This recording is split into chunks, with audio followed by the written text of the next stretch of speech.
One of the best things that the new generation of God of War games has given to its audience is a peek into the mind of a man struggling to move on from Herculean levels of violence and betrayal.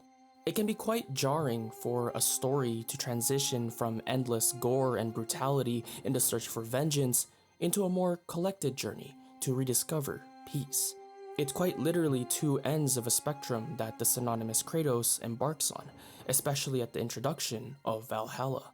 But this free expansion is ultimately what caps off the saga of the God of War, and better transitions it into whatever future is next for the Spartan turned savior of the known world. Let me explain.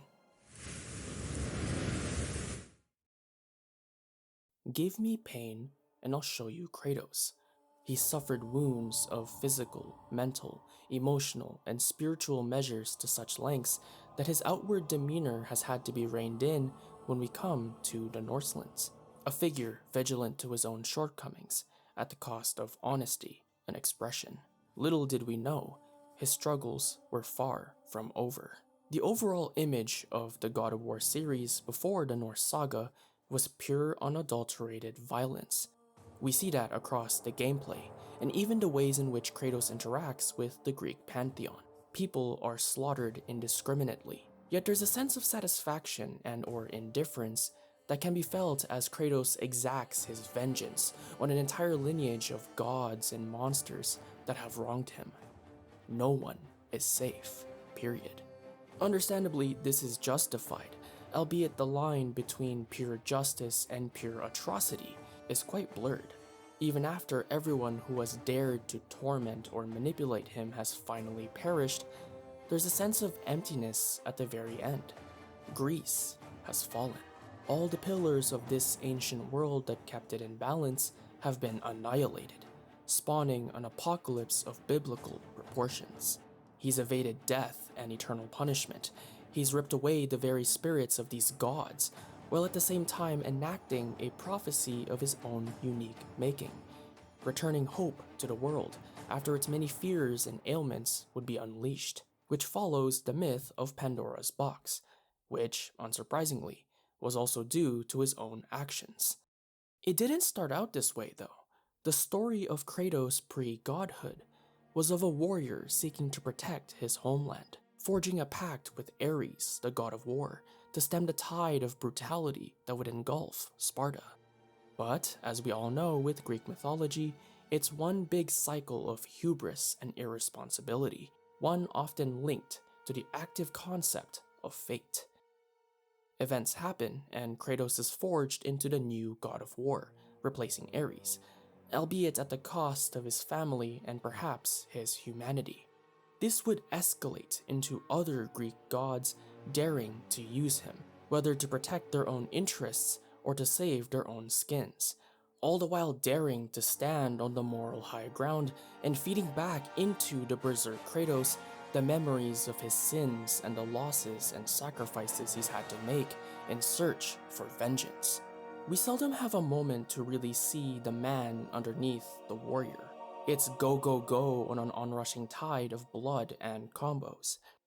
Here, I want to focus on two people from the Greek saga that remind us of a man that does exist underneath the god of war. Firstly, Pandora. Considered naive and innocent, yet beaming with a childlike desire to see good in the world. Her backstory? The same as before. A girl given a shiny box who was told not to open it for the ills contained inside. But inside the box was also hope. This bleeds into the god of war Pandora, who displays courage and hope, as well as a distinct consciousness in the face of Armageddon. Someone like Kratos doesn't necessarily scare her, because she's seen how dreadful the Greek gods can be, and she helps Kratos, even as he continues to brood.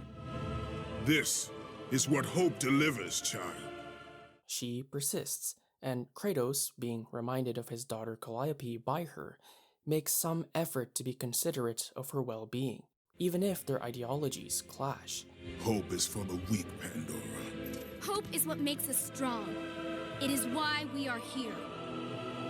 It is what we fight with when all else is lost. Then we have Orcos. He was nothing special, but that's exactly what made him so meaningful to Kratos. A discarded remnant of mortal flesh, tossed aside because their parents believed they lacked the viciousness to be a great warrior.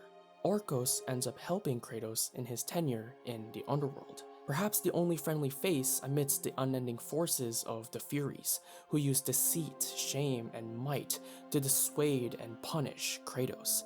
Orcos provides guidance, helping Kratos in his escape and offering a conscionable voice that can speak clearly to Kratos' problems, similar to Pandora. Orcos and Pandora do not fight alongside Kratos in the traditional sense. They represent the dimming idealisms and virtues that Kratos has yet to fully recognize. But if you had noticed, both of these rather harmless people ended up helping Kratos on his quest for vengeance in the most important ways post-mortem, after they've died. Following a mild scuffle with Zeus, just a mild one, Pandora offers to and eventually sacrifices herself to undo the flame of Olympus that barred Kratos from opening her eponymous box to release hope. And following his escape from the Furies, Orcos reveals that, unfortunately, he has become a living oath to Kratos, binding both of them to the scheming Ares. And the only way to release him is to end him. Yet, dousing the flame and breaking free of the oath don't carry the heroic consequences as any other story would present. The box was empty. The broken oath meant the loss of a brother. For Kratos, it is a loss of life spent on his behalf. It's an interesting shift in the way the Greek saga ends. Yes, Kratos got his revenge. Yes, Olympus fell. Yes, everyone who has wronged him is basically dead.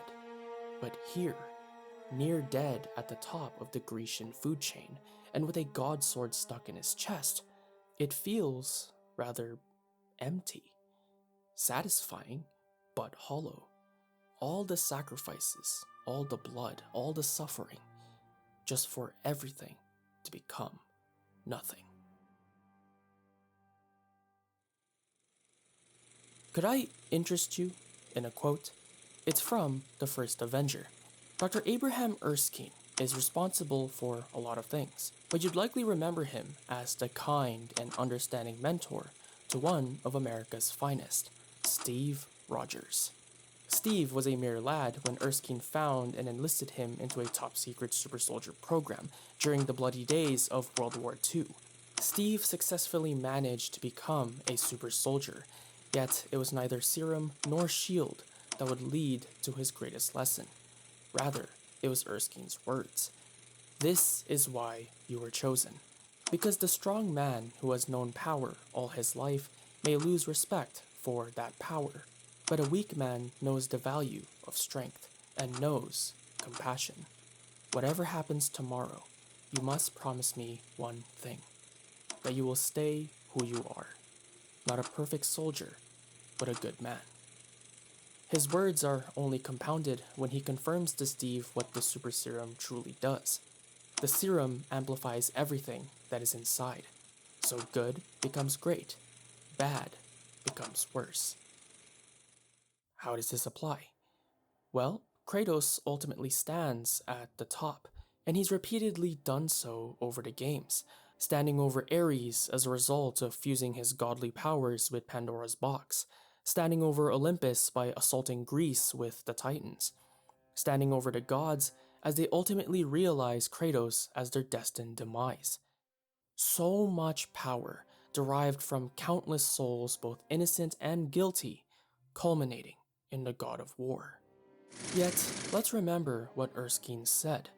A strong man who has known power all his life may lose respect for that power amplifying everything that is inside. As much as we root for Kratos because he's been wronged, he's not spotless either. Protecting his homeland inevitably became destroying his known world. The want for power to protect festered in his heart, almost turning him into those he destroyed. The same gods who manipulate and exploit others to their own benefit, regardless of the consequences. Hope fear, wrath, kindness. They're treated like tools, things to be used, things that lead to more things. This is how Kratos has experienced these concepts, though he nonetheless matures enough to understand their deeper implications. He may have been bloodthirsty to the end, but he at least knew that the rest of the world deserves to have things like hope in the face of fear. It's why he attempted to sacrifice himself. It's important to understand that this world of ancient Greece treats compassion and kindness as pawns.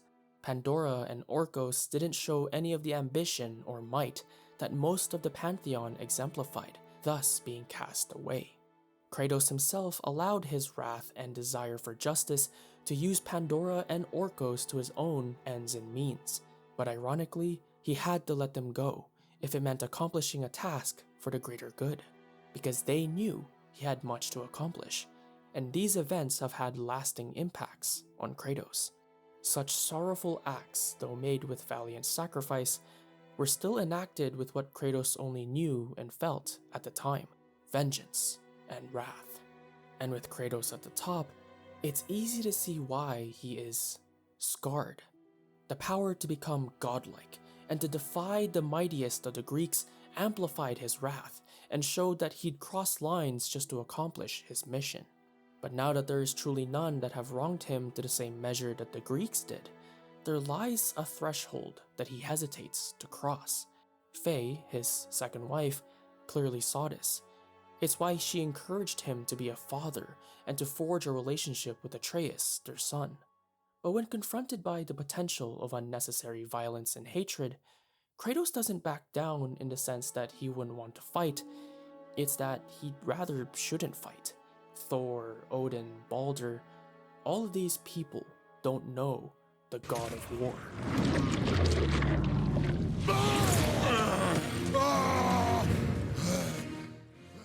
The gameplay reflects this. Kratos might be older, but I wouldn't have been surprised if he had displayed his younger, more brutal self to these gods who think he's basically washed. I don't believe he is. I believe he's simply choosing not to embody the destroyer he had been. Because sacrifice, honor, bravery, all these things are lost to the man who seeks only bloodshed. Now, Kratos is just trying to be someone else. But there is an innate fear and reluctance that holds him back from realizing the potential he actually has for change. There's no ongoing war, apocalyptic prophecy, or revenge plot that hangs over his head to motivate him. Kratos is quite literally finding himself along a new path. He's pacified in the sense that there are emotions and memories he'd rather not tap into. His past experiences are a double-edged sword. Despite this, he does want to be something else, if not for himself, for Atreus. The first game of the Norse Saga is Kratos in a much more collected journey to bring peace to Faye and build a relationship with Atreus, along the way discovering the purposes and roles they will likely play moving forward. In fact, Kratos hides his godhood from Atreus until it starts to peak, and that's only because godhood has been associated with the one thing that Kratos has used throughout his life: violence. You killed against my wishes. You lost control. Haven't you been teaching me to kill? I've been teaching you to survive. We are gods, boy. And that makes us a target. From now until the end of days, you are marked. So I teach you to kill, yes, but in defense of yourself. Never as an indulgence. Here, we see how a man adjusts to life without chaos. It can be said that a man or woman develops more under pressure, finding hidden reserves of strength and conviction to empower them against the odds and trials that bear down upon them. But when faced with a day-to-day life without Damocles' sword hanging on their head, it can be easy to believe that there is nothing to accomplish. There's nothing to work towards, there's nothing to live up to. Kratos demonstrates how the quiet and softer moments between oneself and another can be just as important as living up to that one moment. There's still expectations to be met and idealisms to embody, But now it requires a different kind of strength, one that tests wisdom and maturity at a mental and emotional level. He is not the best parent, and more often than not, we see him struggling to be something worthy of Atreus' growth. But he's trying. When others want to confront Atreus for the circumstances of his own life, Kratos tempers what could be extreme violence and grudge holding, not preventing it from happening entirely, but giving Atreus opportunities to really see what might happen should he proceed along that path. He's giving Atreus what he did not have for himself: perspective. To parallel this is the ongoing conflict between Baldur and his mother, Freya. Kratos, seeing that Baldur won't change and neither will Freya, at least in this game, has to intervene. He has to enact change. The prophecy of his own apparent demise and his coming to the Norselands might have thrown him for a loop, but this time, there's no apparent need to find some manipulator of fate in order to crush them, and therefore proceed along a quest. Quite the opposite, actually, as Faye knew that Kratos' upbringing would reflect onto Atreus, thus panning out her own thread of prophecy to help Kratos recognize where and how he could change. Indeed, we see how Kratos has matured. If he is to continue living, it's for Atreus.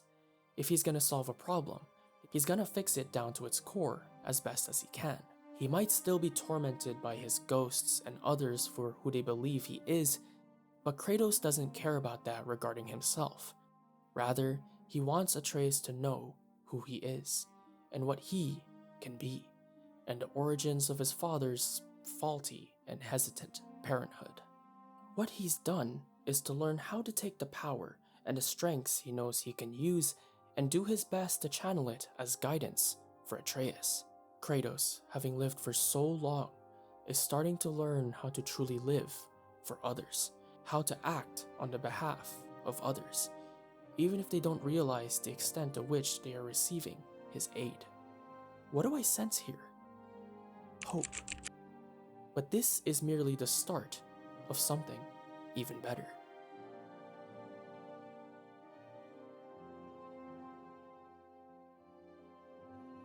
The last time Kratos used his powers to change the world, it was through wanton destruction and in an effort to topple the established order. It was chaotic and ultimately miserable. Ragnarok puts Kratos in a similar position as the first 3 games, where the world demands of him to defy the status quo and bring about great change. He had a time of peace after Baldur's demise, but now the rest of the Norse pantheon seems to be knocking on his door. Atreus has grown up and he's going through his own prophetic story, the actualization of the god, Loki. The responsibility of uniting the realms against the tyranny of Odin falls onto Kratos, who I can only imagine is quite tired from having to perform such tasks. This means finding the giants, forging alliances, and defying the deceptions and brutality of Odin and his minions, culminating in a siege of Asgard involving giant serpents, giant giants, and a giant wolf. Ragnarok is interesting. Kratos plays a significant role, albeit one that he still develops into. It's not quite clear from the beginning, but he shares the burdens alongside Atreus and a growing council of allies. What's more poignant is how he tackles the way others are exploited and how others adjust to tragedy, loss, and change. Brock and Sindri experience loss, Thor faces damnation and abuse, Freya is still grieving, Odin is naive to his own evil, and Atreus is becoming his own person. Kratos proves himself as foil and voice. It also helps that Mimir is there, another person who Kratos had to hurt in order to bring along.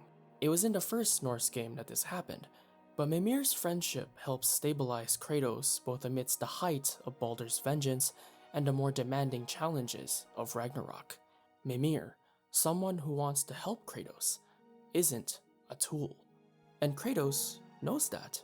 None of the people who help him and Atreus are tools. They're people. It's why he allows the dwarf Sindri to grieve. It's why he speaks of the truths of his past and faces the pains of Freya head on. It's why he offers Thor the chance to stop and reflect in their second fight, even after debating familial ties in their first confrontation. You put him last, even in death! The fuck you say? Modi sought us in fear of you. He died of the wounds you gave him. Oh, we got a model father here. He even takes into consideration the agency of someone like Surtur, whose help Kratos and Atreus need, who also says no. We seek a fire giant. Go away. It is also why he eventually embraces and encourages Atreus to follow his destiny. Son, you are ready.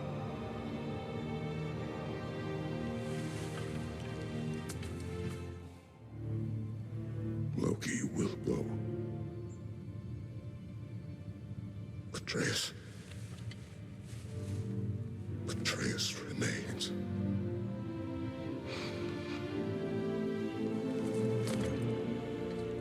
Odin is problematic, but Kratos has been there and done that. The task is simply to beat him and help finish Ragnarok. Change must be brought to the Norselands, otherwise people will suffer. And Kratos, standing at the zenith of such a costly war, won't allow that.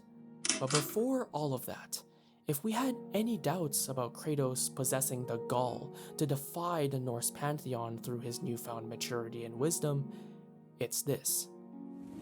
Stop thinking like a father for a moment and start thinking like a general! No! We should have no doubts about Kratos' capacity as both a warrior and a leader by now. He's more than qualified to be the one that people look up to, not as a king nor as a general solely, but as their god. Fate and prophecy brought him here, except this time, his heart and mind aren't bringing about chaos, but actually a new order, a new world. His destiny was his to control, and everything lines up for him to be the new Allfather through his actions and his maturity. We've seen how Kratos has become so much more than the person he had been, but he doesn't see that because he is holding himself back.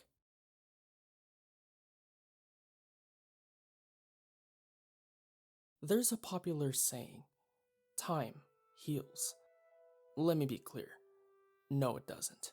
What time does is present one the possibility of finding their healing. Time alone can't heal because time passes regardless of what is felt.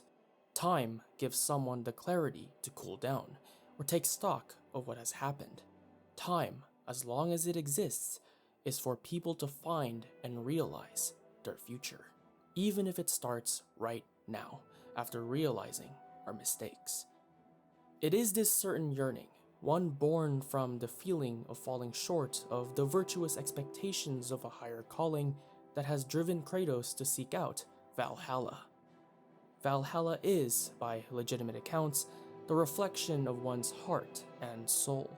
If there is any place that Kratos can find an answer from, it would be from a world that shows you as you are, have been, and could be.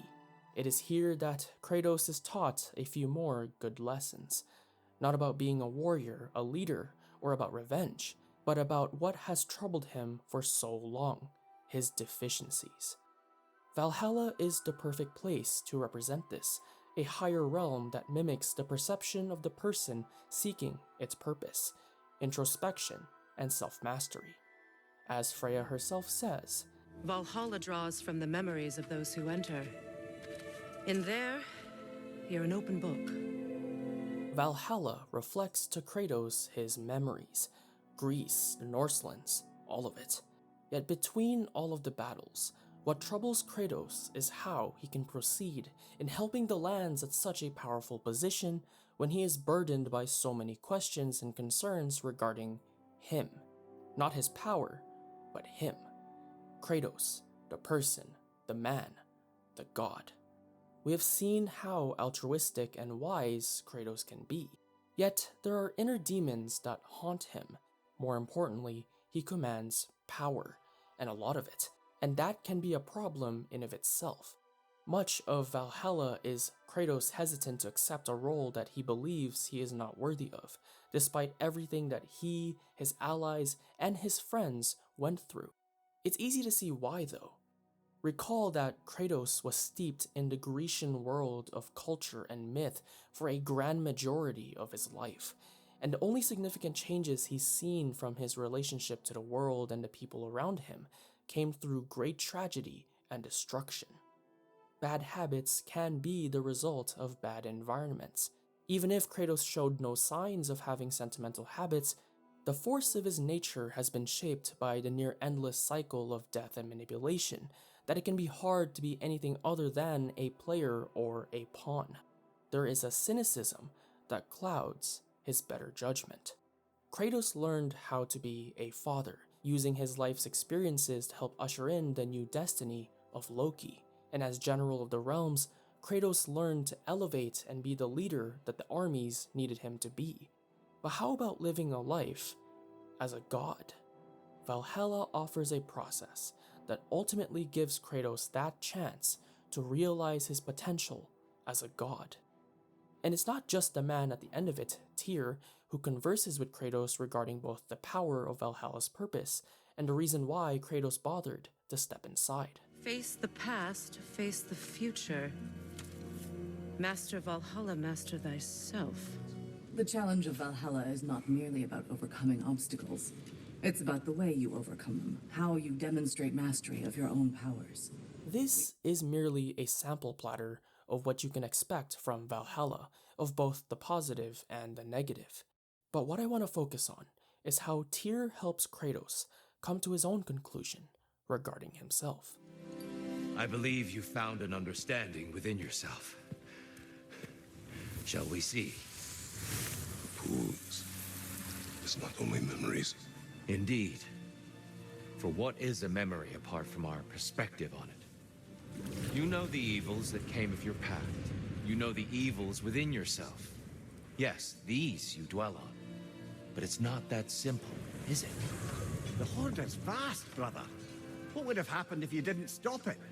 Our lands would have been overrun. Our people killed, violated. People your army was sworn to protect. An army led by you. Did you not feel a duty to fulfill your purpose? Did you not fear for the safety of your homeland? You saved them. You would excuse my actions. Excusing them is not the exercise, Kratos. Only accepting them. Accepting that you acted based on what you knew then, not on what was to come. Your motivation and their consequences are far more complicated than you let yourself believe. I don't think you were indifferent, Kratos. I think you were hurt. Deeply hurt. And you handled it unskillfully. Wait, is that you restoring the sun? You took Helios's chariot and put the sun back in the sky, but sacrificed yourself in the process. Yes. I fell to my death and was saved by Helios. But this memory happened before I killed him. My evils were yet to come. What is the point? That your legacy has always been a complicated one. That goodness is not a destination we arrive at, but a practice. Misfortune may drive anyone to darkness. We resist it only through wisdom and vigilance. You are not so unskillful now as you were then. Better voices in your head, you might call it. I think that's enough for now. You have much to contemplate. Yes. Back to the beach then. You should be proud of your progress, Kratos. Let's see what your mind has worked out. When the evils of the box were purged, what remained was hope, which you chose to release back to the world. Yes. After everything, you came back full circle to sacrificing yourself. My death would have been just, but it was not to be. Yes, you lived, and hope still lived inside you, from that day to this one. One might say you brought hope back to these realms after a long slumber. box or no box, Kratos. Hope and fear and love and hate exist in every one of us. The question is, which will you choose to let guide your actions? Each choice we make shapes our world. I see the truth of it. And I am ready to walk through that door. excellent. Tyr does not break down every step of Kratos' life, but he touches upon the Nexus events, the ones that truly reach into the fiber of Kratos' character, to see the disparity between the Kratos of then to the Kratos of now, especially to the man himself. In the time between Greece and the Norselands, Kratos has cultivated the foundations for a new outlook on his life. It's why the events of the past are given further insight by Tyr to help Kratos. It may seem like a glorified therapy session, but it's actually ideal for Kratos, a man of action, as he listens to Tyr, a man of perspective. And I'd like to believe that Tyr is actually speaking to Kratos in the Spartan's best language, combat. It's why he asks the heavy-hitting questions that speak to Kratos before and during their spars. After all, Kratos found insight into Tyr's character and role in the world, a fellow god of war. Except this god of war actually sought peace amongst the peoples of the world. If anyone can speak most clearly to Kratos, it's Tyr, because Tyr himself has completed his character arc, if you may. At the heart of what Tyr shows Kratos is understanding that every choice he makes and has made, every event he's experienced, every day he's taken stock of who he is and what he means for himself and others, it's all part of the process of progress. This process is not linear, it never is. It takes time, it takes patience, but it also requires having hope, virtue, and the willingness to believe that one can change. That he's had his heart set on vengeance as a choice for so long, it's turned the idea of pursuing a new path willingly with such profound consequences into a near impossibility. I can't help but feel that Kratos is reluctant to accept the possibility of being a new god, of a new future, because embracing this change might invalidate everything he has been through, which included several moments of reflection concerning his bloody journey. It's such a significant shift in perspective and practice that the wisdom of both his past and Tyr's teachings might get lost in translation. It's not easy adjusting to being a new man and living a new life, but that's the kind of experience that comes from recognizing and being willing to be someone better, or perhaps someone living up to their full, true potential. Between Helios' scathing comments, Mimir's wisdom, and Tyr's lessons, we see Kratos clearly. He's made terrible decisions while not knowing better. He's responded to adversity by letting it corrode his character down to his very soul. He repaid injustice with more of it. Even when he had seen the truth and given charity, he actively chose to be the monster that the gods feared. It was an ongoing series of awful decisions.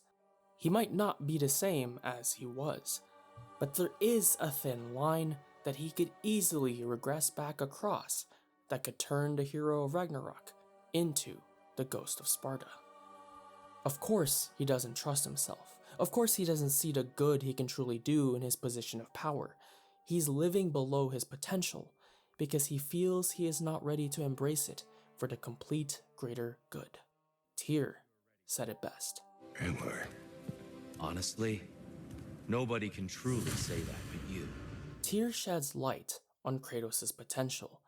The complexity of Kratos' character is not so different from any other person in principle. Because being good and righteous is not one and done. Forgiving ourselves requires active repentance, not excusing our mistakes while not wallowing in the past. Understanding who we are takes constant reevaluation while always striving to do better whenever we can, always keeping an ear out for wisdom and knowledge we can learn from. Yet again, we see these stark distinctions between Kratos' Grecian roots and the opportunity for change found in the Norselands. The process of becoming better, found in Valhalla, is so different from the cycle of penance and punishment that the realm of Hades proffers, where one offers a chance into a future they can choose to embrace, the other condemns one because of a past that they may have had no better way to break out of.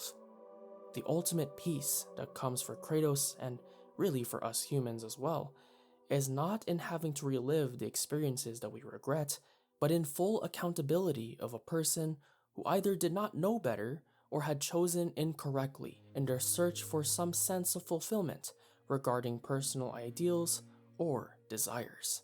That's what Kratos comes to understand. He can't truly move on until he faces himself. Valhalla communicates these lessons plainly and simply. And that's because while these issues of emotional and mental pains are very layered, it is not so much how we tackle them that might end up being complicated, but the why. Why is Kratos so fearful of the throne at the start? Well, it is because he has come to hate his past with a shame that cuts him to his core. It's why he is desperately trying his best to be a better father, not just to his son Atreus, but also to the rest of the Norselands, who now look up to him. Why is Kratos so hesitant to project his feelings about his past self? I imagine it is because he doesn't see the god of war on the throne, but Kratos, the man who was wronged by others and ended up exploiting others in his pursuit to destroy everyone. If I could summarize what Tyr is trying to show Kratos, it is that he can and must break the cycle. He's already defied the chain of patricide of Greece, and he's shown so many other characters, including Atreus, that there is a better way. The final bondage that keeps Kratos below his true best self is ultimately himself. Taking full accountability is not just becoming a better person, but also making peace with a person who he used to be. None of this is one and done. One could even say that these memories stay with Kratos, perhaps not to torment him, but as a reminder of what not to do. A warning for a life he can choose not to follow. When we reflect on our mistakes, we often don't look at the mistake as much as we focus on ourselves. We think, why did we do that? Or how could that have happened? Especially when we have learned to do and be better, yet fall short of the wisdom that was instilled in us through our mistakes. Kratos didn't do better, but he's likely projecting the wisdom of today to the man of yesterday. These two are completely different people, yet there is a dissonance that Kratos feels because it is still him. Identities and monikers don't change the person who made their choices, yet it is by one's choices that they are defined in character. It's why at the very end, after confronting the voices and visions of his past, he starts to unravel who he was then and who he is now by his own words. It's tremendous acting, but that is only because it is of a man who realizes the other side of what it means to be a god. He's adopted a new mindset. He knows that he can't simply remove those incidents that have enabled his pain. Otherwise, he wouldn't have had the itch to eventually reflect on his decisions. He embraces every complexity of his past and fosters the desire to be a true god, one spent in humble, righteous service of others. The actualization of Kratos' redemption is not because he is forgiven, but in a knowledge that healing and repentance can be achieved. They're not granted in a linear sense. They are found for oneself. In the end, the greatest lesson of all is that a man can change. It does not remove his sins, it does not remove his pain, but that he can change means that he can be better. And if there is one thing that Kratos knows, even if he's not doing his best at it, it is that he can do better. A man at one with himself has a clearer mind, sharper instincts. That man is ready to win. That man is ready to progress.